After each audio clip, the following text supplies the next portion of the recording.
সারাদিন তোমাদের কোনো আপডেট দিতে পারছি না, কিচ্ছু পাচ্ছি না।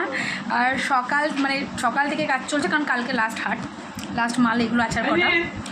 তো সেভাবে সারাদিনে খাই পর্যন্ত নেই আমি কাজ করতে করতে। তো এখন এই যে মা এসছে, এখন আপাতত মা পরোটা তরকারি খাওয়াচ্ছে। তবে রাতে ভাত আমি সারাদিন কোনো ভাতও খাইনি, মানে সারাদিন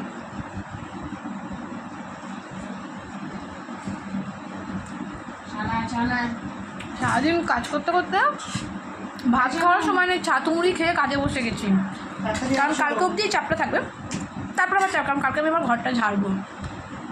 তো এইসব হচ্ছে ব্যাপার, সারাদিন না খাওয়ার ফল, না খেয়ে পেটে কিল মেরে কাজ করছি। মা আসছে এখন দৌড়ে।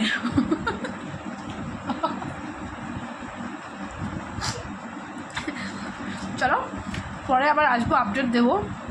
আমি আসছি কালকে ঘরটা ঝাড়বো, যে মালটুকু আজকে ঝামেলাটা পুরো তুলে দিই, পয়লা বছরের পরে আবার মাল নেবো। এবার ছুটি, এবার একটু নিয়ে লাইভেও আসবো এক আধবার দেখি। চলো আবার তো এখন মা ভাত আছে, আলু ভাজা করবে, ডিম আমলেট করে রাতের খাওয়ার। এখন একটু পরোটা খেয়ে নিই, টাটা।